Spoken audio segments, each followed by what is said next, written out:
In every pair of Tecovas boots, you can expect handmade quality, first wear comfort, and timeless Western style. Tecovas boots are always made from premium, bovine, and exotic leathers, and with occasional resoling, they will last a lifetime.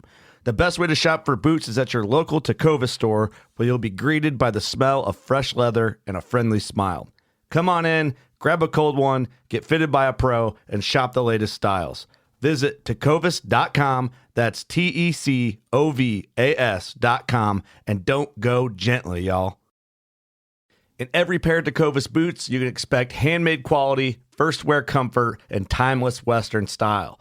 A great pair of Western boots will elevate a casual look or add a refined flair that'll draw both eyes and compliments. Tecovas boots are always made from premium bovine and exotic leathers, and with occasional resoling, they will last a lifetime. The best way to shop for boots is at your local Tecovas store, where you'll be greeted by the smell of fresh leather and a friendly smile. Come on in, grab a cold one, get fitted by a pro, and shop the latest styles. We also offer custom branding and leather stamping if you want to personalize your boots or fine leather goods. As spring makes its way into summer, stay cool in a short sleeve, moisture-wicking pearl snap, or make your own shade with one of their classic straw hats, new in both men's and women's styles. And if you're planning to hit the road, Tecovas' ever-growing lineup of rugged and full-grain leather bags will get you where you're headed in style and are built to last decades. Visit tecovas.com, that's TECOVAS.com, and don't go gently, y'all.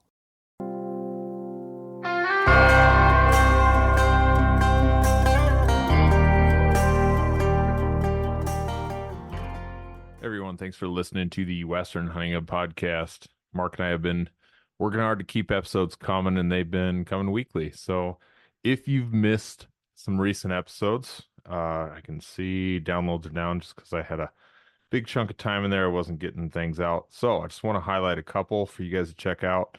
Last week, episode 191, Elk Hunting Tactics with Dirk Durham was a great one. Picked up a couple cool new tips on calling, call choice, a couple of tactics that he likes to do. And then the episode before that, 190, buying some new hunting gear. It's time to do that, so go check that out. Episode 189 is probably one of the best episodes I've put out in a long, long time. And this one was with Joel Turner.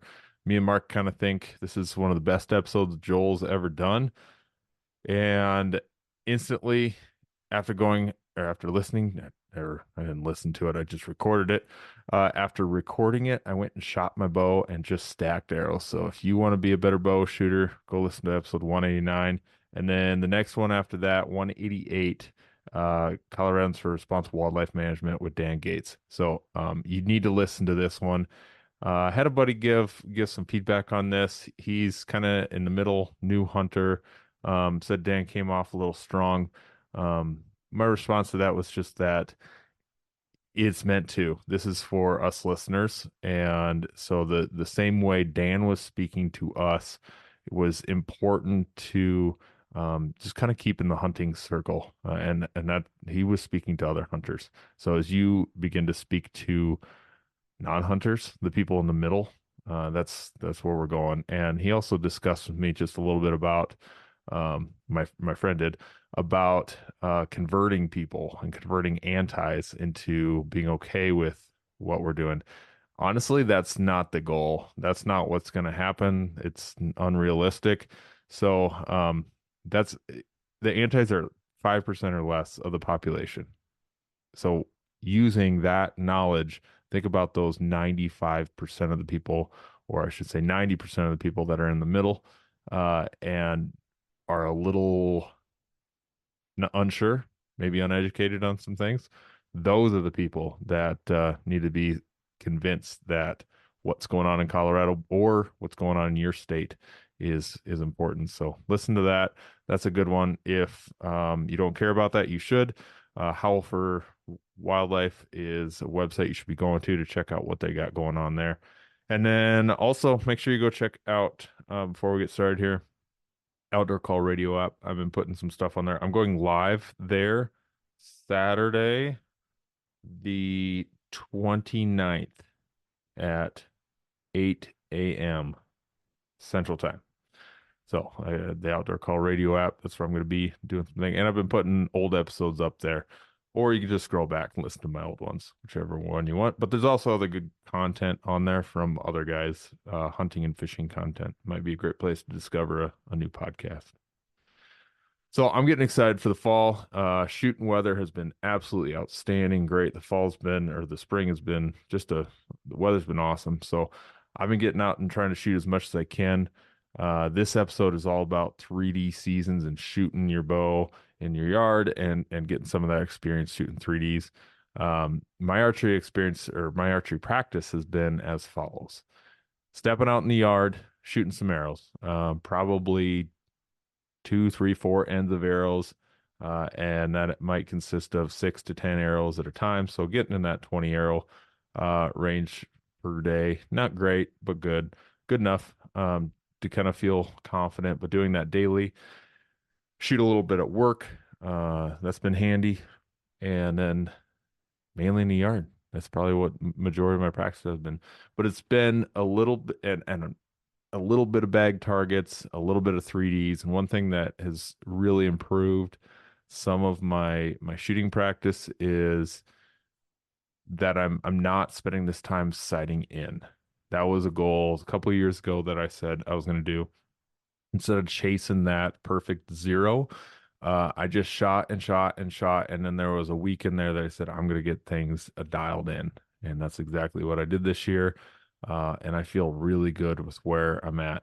I had to do that again with my 60 to 80, just make sure I had the right sight tip on there to make sure I'm getting out to that distance. But I did that recently, adjusted the sight tape, and I'm good to go. Not messing around with chasing that zero. So I highly suggest that. Don't chase that zero and make sure you're just shooting good first.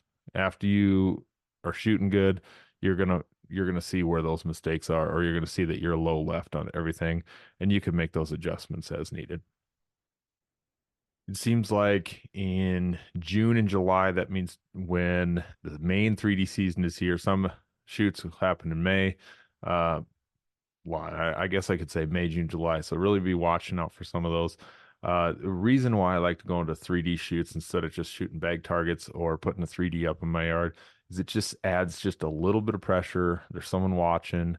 It's self-inflicted pressure to score high, and it helps create that stress. Stress is really what's going to allow you to create just a little bit of elevated blood pressure and just give you some more lifelike shooting, because you can have somebody that can just smack 10x's all day long in a bow shop or on a indoor range, but when they are an animal target or in front of people or when it counts, they can't hit nothing. So it's important to have this opportunity. If you're going to be doing some hunting, you need to shoot at something that's besides a circle or a dot on a target. Uh, Bag targets are not equal to animal targets, and that's for sure. This is where you're going to see how you can really perform. So the places to be looking, I think one of the most popular ones you're going to see is Total Archery Challenge, but it's far too late. If you don't sign up the same day, you're not going to get much. So that's not really going to be a thing. I did notice that Total Archery Challenge might have some decent things for your youth, though. If you get signed up, that you can bring your kids along. I don't know what the age limit is on that, but just a thought if you are restricted with having young kids. So I might have to look into that for next year, see if my boy wants to go and what would be that process. Because it's expensive, and hauling a 6-year-old around that's only going to shoot a couple little arrows at 5 yards is they better not make you pay 60 some bucks for that. Sounds like they can just get the lift ticket and off they go. Mountain Archery Fest is another. There's a few other big ones like that. The R100, the Reinhardt 100, that one is way cool. I wish they traveled around a little bit more out west here. That one is way fun. I really, really enjoyed it. Minus I hope they fix some of their flow issues where people had to just start at one, and the wait time on that was just stupid. You kind of got shamed, or they got after you if you're skipping around. So That was a really cool shoot, and I would love to do that again. Shooting elephants, giraffes, kudu, just giant targets. It was super fun. Other places to look, your bow shops and retailers like Shields, Cabela's. Make sure look at the flyers that somebody dropped off and posted right there. Look on their like physically in their store if they got a board. Bow shops got boards. They have post things on doors, and then check out their social media as well. That's going to be a pretty big place to uh, post those. The first place I drop off any of my work shoots is at our bow shop in Shields. Absolute first place. And then know where the local ranges are. If they have a Facebook page, if they have a league, something like that, follow those or go check those out. They're going to have those things posted. And then bow hunting associations, South Dakota Bow Hunting Association, Colorado Bow Hunting Association. I know Colorado Bow Hunting Association always has a bunch of shoots. They got their big hay press shoot and a couple others that are pretty fun. And then keep an eye out for local fundraisers. There's always a few here and there that they put fundraisers together in a bow shoot forum.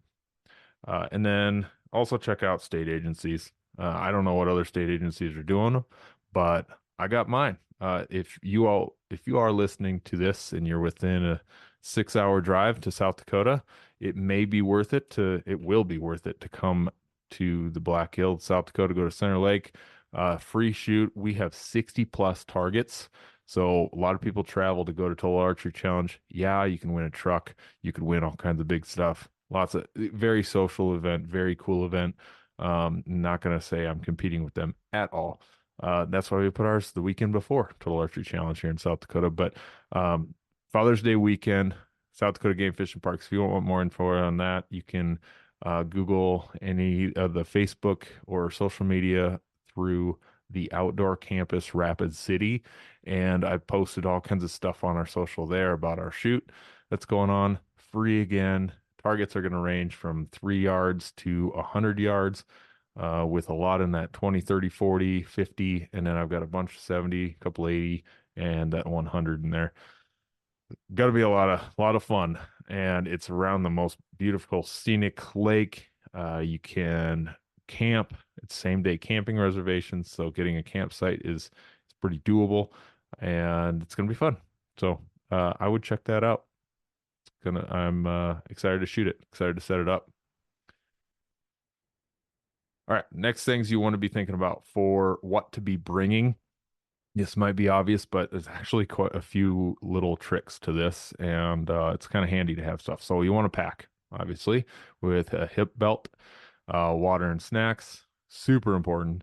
Rangefinder, if they're allowed, with angle compensating. Your binos.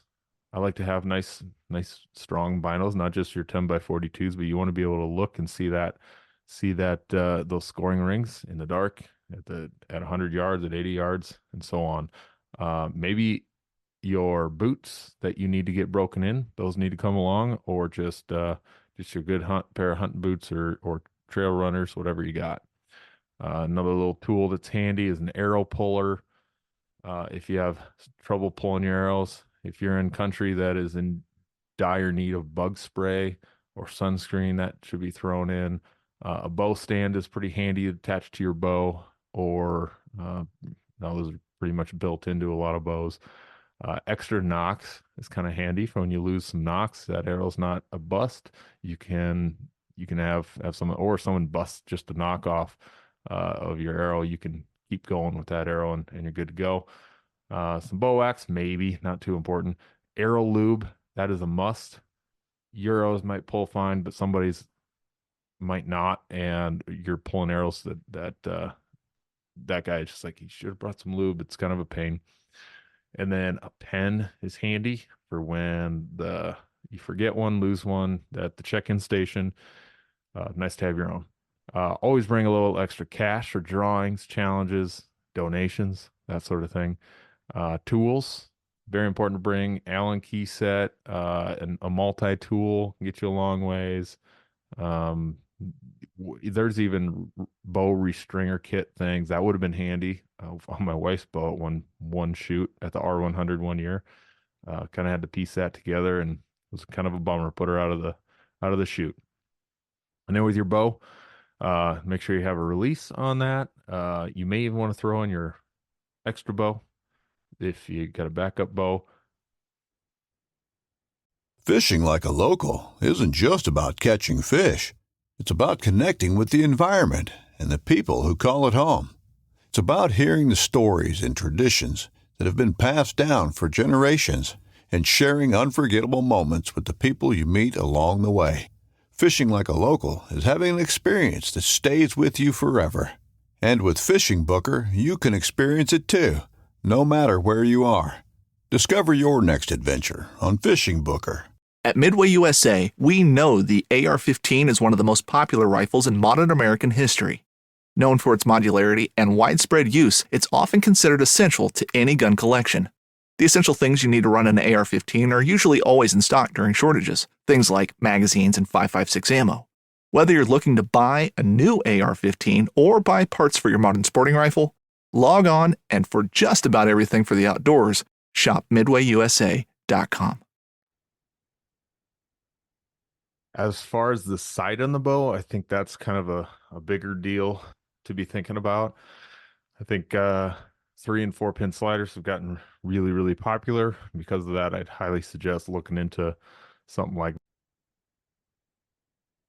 not because they're popular, but the reason why they're popular is just their performance.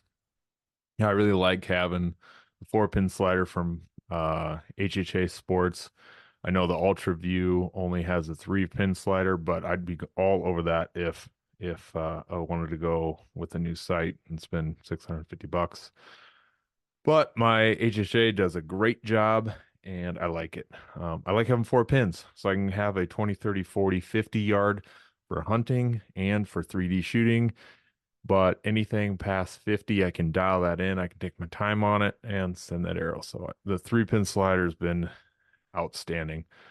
I think I said release in there. Also saw some things when you go to shoot, you see people with a chair, maybe a little portable chair. If you got to wait that long, this shoot's taking forever, but not necessary. But I saw some people with a few things. I thought that'd be kind of handy. Rain jacket, probably a must for depending on where you're at. And then arrows. As far as arrow and what setup, I do like to have one arrow setup, but if you wanted to have something that was just a 3D shoot arrow, I'd go with a super light, small vein setup. Not a and a very straight arrow. You do want a very straight arrow.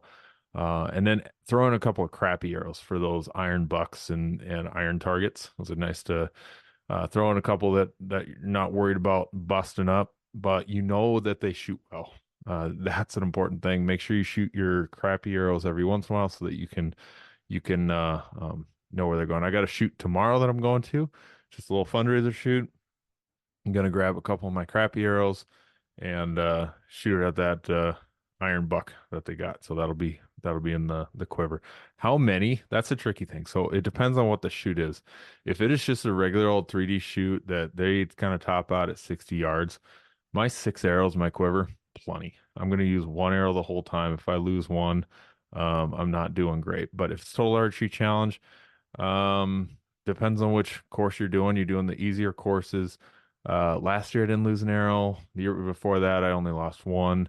And so just having a few there, but I threw in a couple of crappy arrows for the novelty shots, and I think I lost one on one of the iron targets there. But that, I think you can get away with not having as many as a lot of people are bringing. If you are not practiced up, then you're going to need them. Or if you are doing the Sitka course or whatever those long ones are, maybe having a few extras in there would be kind of handy. So maybe 12, maybe a dozen arrows, and you should be good to go. So some of my shooting thoughts that I've had for going to these to tackle it with some actual strategery is, first off, go easy on the coffee and the energy drinks. There's a bit of jitteriness and a lack of calmness that I have when I have a little bit of coffee. Like right now, I probably wouldn't be shooting good. I'm drinking my morning coffee. Shooting right after that, there's just a little bit, not that it makes me jittery, but a little less smoothness of my release. And my settling of my pin, it gets a little bit more jerky, and it's a little bit of a just send it kind of attitude. And it's not necessarily the best. Another thing you want to do is learn where the scoring rings are on some of the sheep targets versus the deer. They're going to be a little differently placed. Bears a little differently placed. Bedded bucks and bulls are tricky for me. Those I always shoot low on those, and knowing where that scoring ring is kind of handy. I know they make little cutout chart things for you to look, but I'm not buying one of those. You can just look at the target from past experiences and try and remember where those were at, or use your binos to see where that's at and know the difference between a Reinhardt and a Delta. See some of those scoring rings. That'll be important to know. I don't mind going first in a group. It's a clean target. There's no bad arrows to pull your eyes away. That's the main reason. If you have somebody that's 3 inches left, it's not even a bad arrow. It might even still be a 10 ring. But it might pull your arrows because you can't take your eye off of that giant bright fletching knock there that is just pulling your eyes that way. I also sometimes think there's not as much pressure if you're shooting first. If everyone else stacked a bunch of 12 rings, then you're expected to go stack one in there. So that can take some of that pressure off. Next, you should listen and observe what others are discovering for the distance. If no rangefinders are allowed, kind of listen in on the group before you figure out, watch what people are doing as far as they're shooting low, shooting high, and some of the comments after. Higher competition level, that's probably not going to be super helpful because people are going to be super hush on that. But I think for some of those unknown distances, you can figure some of that out in just listening and conversation while you're waiting. So this is like a step-by-step exactly what I do. While I'm waiting, I'm going to use my binos so that when I step up, I'm using my binos again, but in a different way. So first thing I'm going to do is step up, I'm waiting for the other guys to shoot. I'm going to identify those scoring rings. Then it's my turn, I'm going to step up. I'm going to get my stance in position, use my binos again with an arrow knocked, keep an eye, and even like my release on the D loop. And then I'm going to use my binos up on my cam to identify those scoring rings, find that 12 ring, find the shadow, the blade of grass covering it, whatever it is, to direct me to that 12 ring point. And then I'm going to not take my eye off of that, set my binos down because they're in a bino harness. They can just hang there, draw, keep my eye settled on that spot, and then have a nice smooth release, settle on that pin, and only shoot if the shot's good. If the wind picks up, I let down and wait for that wind. There's nothing wrong with that to wait till you have some good wind and you're feeling good. Only shoot a good arrow, and I really like to see if I can't just watch that arrow fly through my sight and hit the target. That's allowed me to have some good shots. But think of it like a golf game. If you're upset, then you're done. If you get annoyed, you're done. Same thing with overconfidence. If you get overconfident or you see yourself just nailing 12 rings, 10 rings over and over again, to maintain your game, don't feed into that hype. That's pretty important. So real quick episode for you this morning, guys. Just wanted to share some 3D shoot stuff because it's that season and I love 3D shoots. Make sure you check out what you got coming up in your neighborhood for 3D shoots, or come to ours here in Rapid City, South Dakota, or in Custer State Park, South Dakota.